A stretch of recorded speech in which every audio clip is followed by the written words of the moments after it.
नमस्कार दोस्तों, स्वागत है आपका पोस्ट कार्ड में। मैं आपका दोस्त प्रमोद।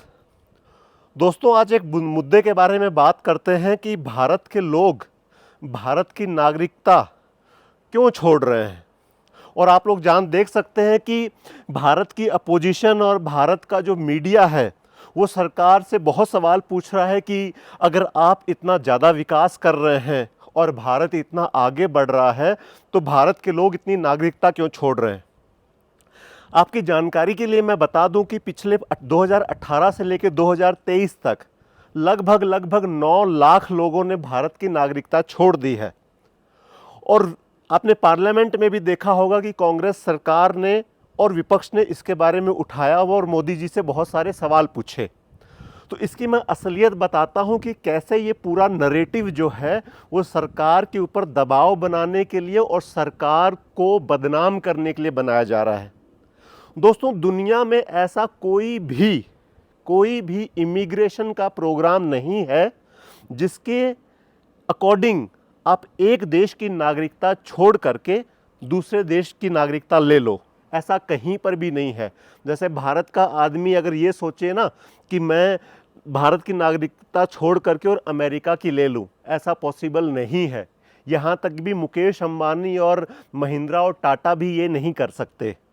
अगर आपको किसी भी देश में की नागरिकता चाहिए तो उस देश में आपको पहले जा कर के रहना पड़ता है 3 साल, 5 साल, 10 साल, और उसके बाद ही आप उस देश की नागरिकता ले सकते हो। और बहुत सारे ऐसे देश हैं जैसे यूएई है, सऊदी अरब है, ये तो चाहे आप 10-10 साल रह लो फिर भी ये नागरिकता नहीं देते आपको।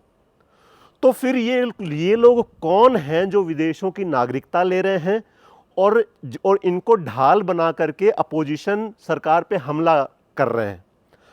देखिए, अगर आप जैसे कनाडा में रहते हैं, अगर आपको कनाडा की नागरिकता चाहिए और अगर आपको भारत की छोड़नी है तो आपको कनाडा में कम से कम 3 साल 4 साल एज ए परमानेंट रेसिडेंट रहना पड़ता है और उसके बाद ही आप यहाँ की नागरिकता के लिए अप्लाई कर सकते हैं।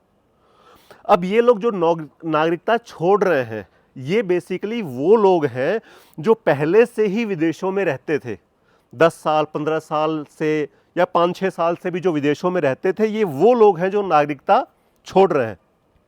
इसमें ज़्यादातर परमानेंट रेसिडेंट हैं जो कनाडा के हो गए या ऑस्ट्रेलिया के हो गए और या फिर यूनाइटेड स्टेट्स के हो गए। तो ये परमानेंट रेसिडेंट लोग जो हैं ये नागरिकता छोड़ रहे हैं। अब आप ये सोचिए कि परमानेंट रेसिडेंट और नागरिकता में क्या फ़र्क है। देखिए, परमानेंट रेसिडेंट का मतलब ये होता है कि आप कनाडा में रहते हो और तो आप यहाँ की प्रॉपर्टी खरीद सकते हो, बिजनेस कर सकते हो, सारा कुछ कर सकते हो, लेकिन आप वोट नहीं डाल सकते और चुनाव नहीं लड़ सकते। बाकी सारे अधिकार आपके पास है। अब आप लोग सोच रहे होंगे कि जब परमानेंट रेसिडेंट के पास सारे अधिकार हैं और भारत की नागरिकता भी है तो ये लोग छोड़ क्यों रहे हैं। देखिए, अलग अलग कंट्रीज ने क्या किया है अभी हाल फिलहाल में, उन्होंने कुछ ऐसे वीज़े मार्केट में उतारे हैं कि आप उस देश में जाकर के निवेश करिए, आप उस देश में जाकर के पैसा लगाइए और आपको वो उस देश की नागरिकता दे देंगे या उस देश में रहने के लिए ग्रीन कार्ड दे देंगे। जैसे कनाडा में बहुत सारे लोग जो पिछले 8-10 साल से रहते हैं वो भारत की नागरिकता छोड़ रहे हैं और वो कनाडा की नागरिकता ले रहे हैं क्योंकि वो अमेरिका जा रहे हैं। अमेरिका ने एक E2 वीज़ा है जो उन्होंने अभी लॉन्च किया है। इस वीज़े के अकॉर्डिंग आप 80 लाख रुपए अमेरिका में इन्वेस्ट करिए और आप जो हैं वो अमेरिका शिफ्ट हो सकते हैं अपने पूरे परिवार के साथ। लेकिन ये सुविधा भारत के पासपोर्ट होल्डर्स के लिए नहीं है। ये सुविधा सिर्फ कनाडा के पासपोर्ट होल्डर्स के लिए है जिनके पास कनाडा की नागरिकता है। तो जो भारत मूल के लोग जो कनाडा में रहते थे वो भारत की नागरिकता छोड़ रहे हैं, कनाडा की नागरिकता ले रहे हैं ताकि वो लोग अमेरिका मूव हो जाएं। अब आप लोग ये सोच रहे होंगे कि अमेरिका क्यों लोग जाना चाहते हैं। कनाडा के अंदर पैसा कम बनता है। जैसे यहाँ पे एक सामान्य परिवार महीने के $10,000 बनाता है, यानी इंडिया के हिसाब से 6 लाख रुपए। वही परिवार अमेरिका जाके $15-16 हज़ार कमाता है। यानी इंडिया के अकॉर्डिंग ऑलमोस्ट 14-15 लाख रुपए। तो इस वजह से लोग जो है इस स्कीम का फायदा उठाने के लिए भारत का पासपोर्ट सरेंडर कर रहे हैं और कनाडा का पासपोर्ट ले रहे हैं, ताकि वो अमेरिका जा करके अपना व्यापार कर सकें, अपना बिजनेस कर सकें और ज़्यादा पैसा कमा सकें। इसमें कोई लोग इस वजह से सरेंडर नहीं कर रहे कि वो भारत से नफरत करते हैं या वो भारत को पसंद नहीं करते या वो भारत से परेशान है। नहीं, वो अपना व्यापार बढ़ाने के लिए और अपनी कमाई बढ़ाने के लिए पासपोर्ट सरेंडर कर रहे हैं, भारत का और कनाडा का ले रहे हैं। तो ये एक वजह है कि सरेंडर कर रहे हैं। दूसरा चीज़ है कि जैसे सऊदी अरेबिया है, यूएई है, इन लोगों ने भी ऐसी ऐसी स्कीमें निकाले हुई हैं। जैसे दुबई का एक वीज़ा है, गोल्डन वीज़ा, उसके अकॉर्डिंग भी आप करोड़ सवा करोड़ रुपए वहाँ पे लगाओ और आपके को वहाँ का रहने का एक परमानेंट रेसिडेंसी का कार्ड मिल जाता है। तो बहुत सारे लोग कनाडा से जो है वो दुबई जा रहे हैं। लेकिन दुबई का ये जो गोल्डन वीज़ा है, ये ज़्यादा कैनेडियन पासपोर्ट होल्डर को, जो कनाडा के नागरिक हैं, उनके लिए ज़्यादा सहूलियत देता है और भारत के पासपोर्ट को और भारत के नागरिकता को ये इतनी सहूलियत नहीं देता।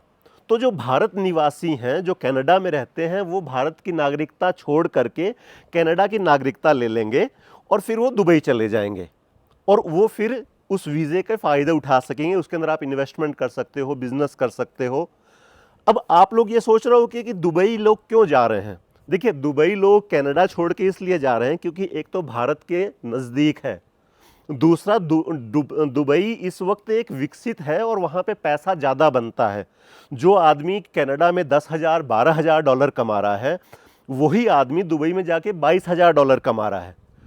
तो इस वजह से ये लोग जो है ये भारत की नागरिकता छोड़ रहे हैं। और लेकिन जो अपोजिशन है, जो कांग्रेस पार्टी है, वो सरकार को बदनाम करने में लगी हुई है। ये बिल्कुल आप उसी तरीके से समझ सकते हैं एक सामान्य भाषा में कि जो पशु होते हैं, जो गाय भैंस बकरी होती है, वो गाय भैंस बकरी हमेशा हरे घास की तरफ जाती है, जहाँ पे उनको घास ज़्यादा मिलता हो। वो कभी भी रेगिस्तान की तरफ नहीं जाती या कभी भी उस तरफ नहीं जाते जिस तरफ घास की कमी है। इसको इंग्लिश में बोलते हैं कि always searching for green fodder और ग्रीन पैस्चर्स। तो ये मूवमेंट हमेशा होती रहती है और ये लोग भारत की नागरिकता छोड़ने का मतलब ये नहीं है कि ये भारत से नफरत करते हैं या वहाँ पे कभी आएंगे नहीं। ये ओवरसीज सिटीजन्स ऑफ इंडिया, इनका ओसीआई कार्ड बन जाता है और उस ओसीआई कार्ड के अंदर ये जब मर्जी भारत आएँ, जब मर्जी भारत जाएँ, भारत के अंदर प्रॉपर्टी खरीद सकते हैं, भारत के अंदर ये लोग इन्वेस्टमेंट कर सकते हैं। बस ये एक तो चुनाव नहीं लड़ सकते, वोट नहीं डाल सकते और एग्रीकल्चर ज़मीन नहीं खरीद सकते। तो उससे कोई फ़र्क नहीं पड़ता है, उससे न भारत को कोई फ़र्क पड़ रहा है और न इन जो लोग विदेशों में रहते हैं, जो ये नागरिकता छोड़ रहे हैं, इनको कोई फ़र्क नहीं पड़ता, क्योंकि भारत फिर भी इनका देश जो है वैसे का वैसा ही रहता है और इनकी सारी सुविधाएं वैसे की वैसी ही रहती हैं। तो ये जो अपोजिशन जो ये कह रहे हैं ना कि नागरिकता छोड़ रहे हैं और ये कह रहे हैं कि भारत अगर इतना ही विकसित हो रहा है, इतना ही अच्छा कर रहा है तो नागरिकता छोड़, ये उसकी असली सच्चाई है। ये लोग अपने फ़ायदे के लिए, अपने व्यापार को बढ़ाने के लिए और अपने बिजनेस को बढ़ाने के लिए नागरिकता छोड़ रहे हैं, न करके ये इनको कोई भारत से समस्या है। तो इस वीडियो को शेयर करिए और ये जो झूठा नैरेटिव जो बनाया जा रहा है सरकार के खिलाफ, इसको तोड़ने के लिए इस वीडियो को शेयर करिए और इस चैनल को लाइक करिए और सब्सक्राइब करिए। और आपका बहुत बहुत धन्यवाद, बहुत बहुत आभार, प्रणाम।